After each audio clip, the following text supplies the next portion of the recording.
Hey y'all, this is Kevin Sideshow Bob McManus. Please forgive the hood.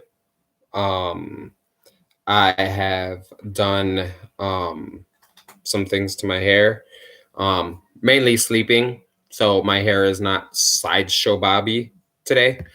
But last time I came to you with protections on condom use and some fun ways to use condoms during sex. Um, Today we're gonna talk about freaky fun. So there's tons of freaky fun that you can do during sex that is quite safe. Um, let's start with oral sex. Oral sex, according to the CDC, is a it's highly unlikely you can catch HIV through oral sex. However, there are some things that we recommend in the HIV field um, that you can do to prevent entry of the virus into your system. Any type of entry into your system is considered, a small cut and tear. Maybe your eyes, your nose, your mouth, your ears, especially considering this COVID-19 stuff we're going through.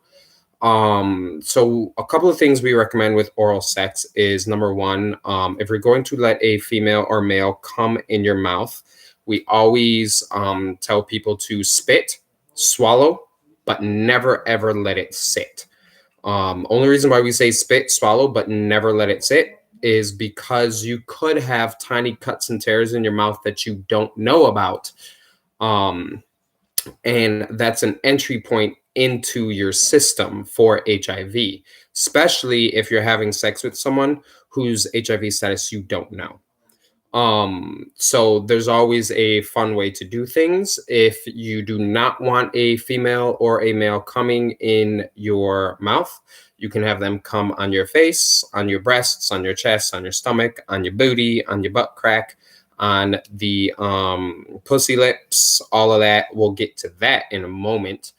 Another thing to remember about oral sex is we never recommend brushing your teeth before performing oral sex. So, like if you were eating nachos and you want to freshen up before performing oral sex, you do not want to brush your teeth because then you're going to create those small cuts and tears. You're going to create those entry points into your mouth.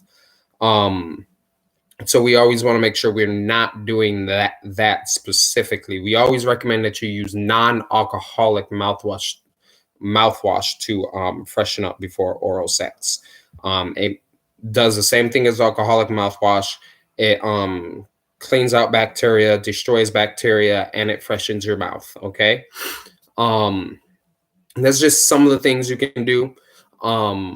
So we are going to move on to what I mentioned earlier, which would be her pussy lips or her outer labia or rectum or crack if you are gay or you are a female participating in anal sex. What you can do during those things is always remember sperm dies once exposed to air. The virus dies once exposed to air.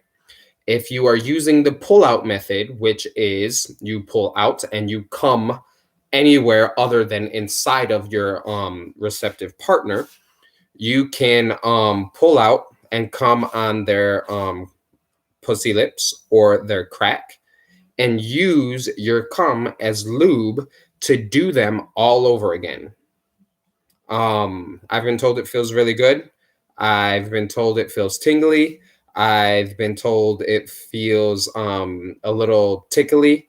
For so all three of these, I have received positive feedback around this sexual practice, and it's safe. One thing to worry about, though, fellows, yes, men, um, we also post cum. So after we come, there is still a small bit of cum that wants to come out. You ever noticed after you're done masturbating or you're done having sex and you're sitting there naked or you're sitting there in your boxers and there's still a little bit of cum coming out? That's what you really, really, really want to be careful of. Is you want to make sure that you are completely done, with coming on that person's pussy lips or their crack before using your nut as lube to do them again. You want to make sure that is something that you look down and be like, am I still coming?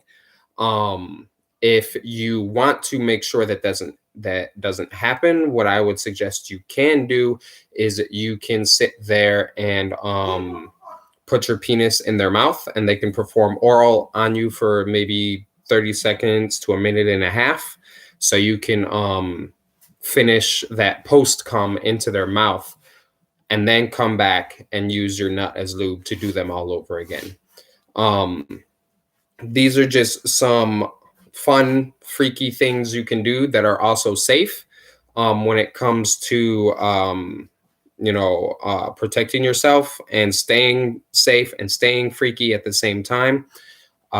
Remember, you can always turn to your local health clinic, your doctor, and the CDC, as well as your local health department's website for any HIV and STI facts and statistics as well, and risk factors, as well as any other general information about the virus. Always remember, there's always a way to be freaky, but there's always a way to stay safe and be freaky at the same time. Remember some of these techniques. They are, from what I've been told, are amazing techniques you can use to stay freaky and stay safe. Until next time, I'll holla at you guys later. Deuces.